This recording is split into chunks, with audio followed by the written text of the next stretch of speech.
Hello हमारे student, कैसे आप सभी लोग? आई होप सब लोग अच्छे होंगे, मस्त होंगे, जबरदस्त होंगे और शानदार तैयारी कर रहे होंगे। चलो सभी लोग क्लास को जल्द से लाइक शेयर कर दो सभी लोग। बहुत धांसू क्लास होने वाली है। आज की क्लास में हम करने वाले हैं साइंस के टॉप क्वेश्चंस जो आपके आने वाले एग्जाम के लिए बहुत इंपॉर्टेंट है। तो बिल्कुल भी क्लास को मिस नहीं करना है। जिसने फर्स्ट क्लास ना देखी हो वो इस क्लास के बाद देख ले, एक भी क्लास आपको मिस नहीं करना है। आज सेकेंड क्लास है, फर्स्ट क्लास हो चुकी है जिसमें हमने 50 क्वेश्चंस किए थे।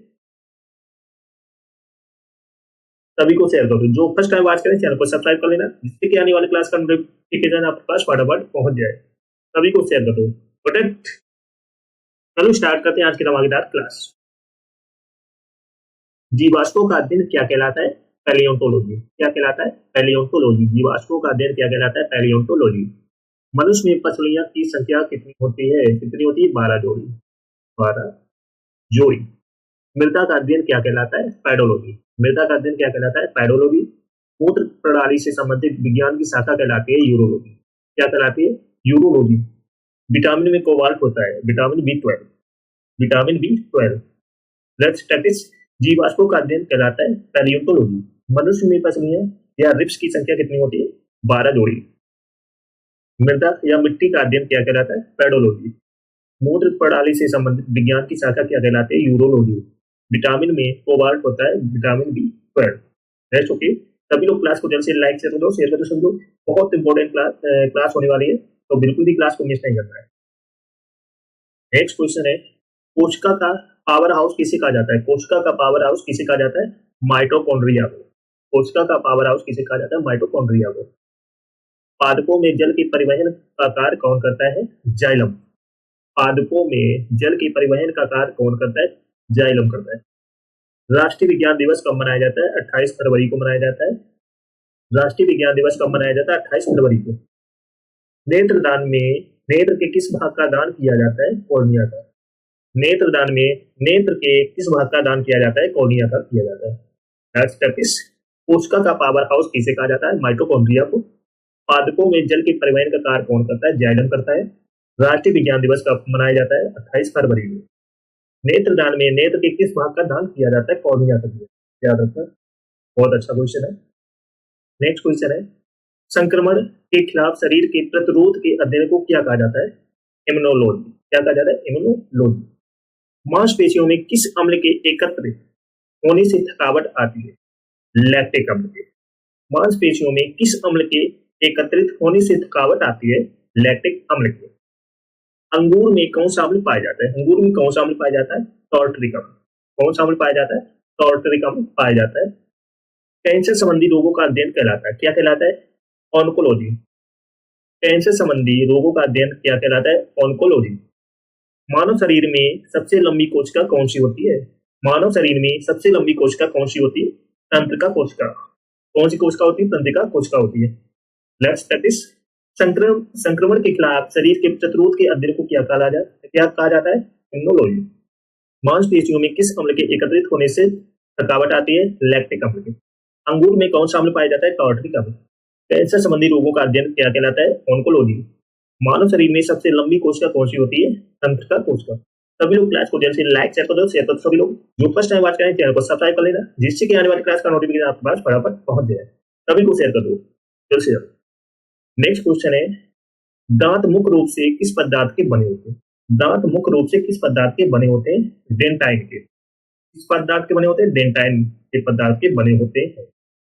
किस जंतु की आकृति आकृति पैर की चप्पल के समान होती है? किस जंतु की आकृति पैर की चप्पल के समान होती है? पैरासियम। पैरामीशियम। केचुए की कितनी आंखें होती है? केचुए की एक भी आंखें नहीं होती है, केचुए की आंखें होती ही नहीं है। गाजर किस विटामिन का समृद्ध स्रोत है? Vitamin A. किसका? विटामिन ए का। गाजर किस विटामिन का समृद्ध स्रोत है? विटामिन ए का। याद रखना। किस पदार्थ में प्रोटीन नहीं पाया जाता? किस पदार्थ में प्रोटीन नहीं पाया जाता है? चावल में। चावल में प्रोटीन नहीं पाया जाता है। Let's practice. दांत मुख्य रूप से किस पदार्थ के बने होते हैं? डेंटाइन के। किस जंतु की आकृति पैर की चप्पल के समान होती है? पैरामीशियम की। केचुए की कितनी आंखें होती है? एक भी नहीं। गाजर किस विटामिन का समृद्ध स्रोत है? विटामिन ए का। किस पदार्थ में प्रोटीन नहीं पाया जाता है? चावल में। मानव का मस्तिष्क लगभग कितने ग्राम का होता है? मानव का मस्तिष्क लगभग कितने ग्राम का होता है? 1350 ग्राम का होता है। रक्त में पाई जाने वाली धातु लोहा। रक्त में पाई जाने वाली धातु कौन सी है? लोहा है। किण्वन का उदाहरण है दूध का खट्टा होना। किण्वन का उदाहरण क्या है? दूध का खट्टा होना। नेक्स्ट क्वेश्चन है, निम्न में से कौन सा आहार मानव शरीर में नए ऊतकों की वृद्धि के लिए पोषक तत्व प्रदान करता है? निम्न में से कौन सा आहार मानव शरीर में नए ऊतकों की वृद्धि के लिए पोषक तत्व प्रदान करता है? पनीर। कौन सा? तो सोयाबीन में प्रोटीन का प्रतिशत लगभग कितना होता है? सोयाबीन में प्रोटीन का प्रतिशत लगभग कितना होता है? 40%। कितना होता है? 40%। चलो एक बार फिर से प्रैक्टिस करते हैं। मानव का मस्तिष्क लगभग कितने ग्राम का होता है? 1350 ग्राम का। रक्त में पाई जाने वाली धातु कौन सी है? लोहा। किण्वन का उदाहरण है दूध का खट्टा होना। निम्न में से कौन सा आहार मानव शरीर में नए ऊतकों की वृद्धि के लिए पोषक तत्व प्रदान करता है? पनीर करता है। सोयाबीन में प्रोटीन का प्रतिशत लगभग कितना होता है? 40%। रेस ओके। चलो नेक्स्ट क्वेश्चन है, घोंसला बनाने वाला एकमात्र सांप कौन सा है? घोंसला बनाने वाला एकमात्र सांप कौन सा है? King cobra. किंग कोबरा घोंसला बनाता है। भारत में पाई जाने वाली सबसे बड़ी मछली कौन सी? भारत में पाई जाने वाली सबसे बड़ी मछली कौन सी? Whale shark. कौन सी है? Whale shark. दालें किसका एक अच्छा स्रोत होती है? दालें किसका एक अच्छा स्रोत होती है? प्रोटीन का। देसी घी में देसी घी में से सुगंध क्यों आती है? देसी घी में से सुगंध क्यों आती है? डाई एस्टिल के कारण। किसके कारण आती है? डाई एस्टिल के कारण।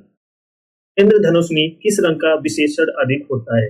इंद्रधनुष में किस रंग का विशेषण अधिक होता है? लाल रंग का। किस रंग का सबसे अधिक होता है? लाल रंग का। घोंसला बनाने वाला एकमात्र सांप कौन सा है? King cobra.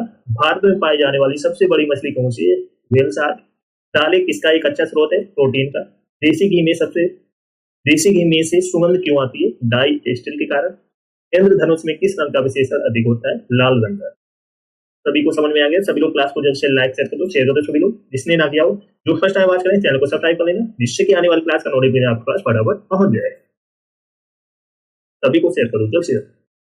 नेक्स्ट क्वेश्चन है, लिंग निर्धारण कहाँ से होता है? लिंग निर्धारण निर्धारण कहाँ से होता है? पुरुष क्रोमोसोम से। कहाँ से होता है? पुरुष क्रोमोसोम से। मनुष्य का हृदय होता है 4 कोष्ठी। मनुष्य का हृदय 4 कोष्ठी होता है। मानव शरीर में गुणसूत्रों की संख्या पाई जाती है, कितनी पाई जाती है? 46। कितनी पाई जाती है? 46 पाई जाती है। शरीर का सबसे बड़ा अंग कौन सा है? त्वचा। कौन सा सबसे बड़ा अंग है? त्वचा। शरीर की सबसे बड़ी कोशिका तंत्रिका कोशिका है। शरीर की सबसे बड़ी कोशिका कौन सी है? तंत्रिका कोशिका। लिंग निर्धारण कहाँ से होता है? पुरुष क्रोमोसोम से। मनुष्य का हृदय 4 कोष्ठी होता है। मानव शरीर में गुणसूत्रों की संख्या पाई जाती है, कितनी पाई जाती है? 46। शरीर का सबसे बड़ा अंग कौन सा होता है? त्वचा। शरीर की सबसे बड़ी कोशिका तंत्रिका तंत्र।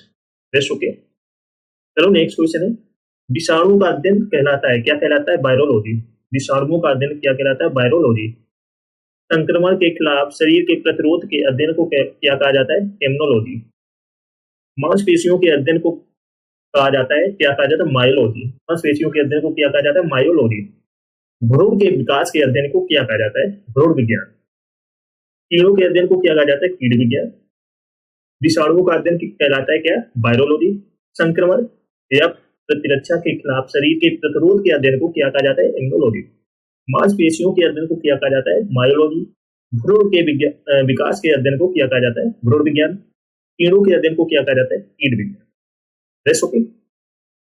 चलो नेक्स्ट क्वेश्चन है, मनुष्य के शरीर में अधिकांश भोजन कहाँ पचता है? मनुष्य के शरीर में अधिकांश भोजन कहाँ पचता है? छोटी आंत में। कहाँ पचता है? छोटी आंत में। लेजर का उपयोग करके त्रिआयामी छवि के उत्पादन के अध्ययन को क्या कहा जाता है? होलोग्राफी। क्या कहा जाता है? होलोग्राफी। शक्ति का मात्रक क्या है? वाट। शक्ति का मात्रक क्या है? वाट। बल का मात्रक क्या है? न्यूटन। बल का मात्रक न्यूटन। कार्य का मात्रक जूल। कार्य का मात्रक जूल। मनुष्य के शरीर में अधिकांश भोजन कहाँ पचता है? छोटी आंत में। लेजर का उपयोग करके त्रिआयामी छवि के उत्पादन के अध्ययन को क्या कहा जाता है? होलोग्राफी। शक्ति का मात्रक क्या है? वाट। बल का मात्रक न्यूटन। कार्य का मात्रक जूल। नेक्स्ट क्वेश्चन है, चालक की वैद्युत प्रतिरोधकता की मात्रक है ओम मीटर। क्या है? ओम मीटर। लोहे में जंग लगना किस प्रकार का परिवर्तन है? लोहे में जंग लगना किस प्रकार का परिवर्तन है? रासायनिक परिवर्तन है।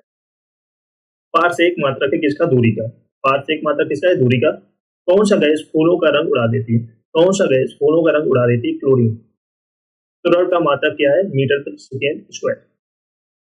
चालक की वैद्युत प्रतिरोधकता का मात्रक ओम मीटर। लोहे में जंग लगना किस प्रकार का परिवर्तन है? रासायनिक परिवर्तन। पार से एक मात्रक है दूरी का। कौन सा गैस फूलों का रंग उड़ा देती है? क्लोरीन। तरल का मात्रक क्या है? मीटर प्रति सेकेंड स्क्वायर। सभी लोग क्लास को जल्द से लाइक शेयर कर दो सभी लोग। जो फर्स्ट टाइम वॉच करें चैनल को सब्सक्राइब कर लेना, जिससे कि आने वाली क्लास का नोटिफिकेशन आपके पास फटाफट पहुंच जाए। सभी को शेयर कर दो। जिसने फर्स्ट क्लास ना देखी हो वो इस क्लास के बाद देख ले, एक क्लास आपको मिस नहीं करना है। Got it?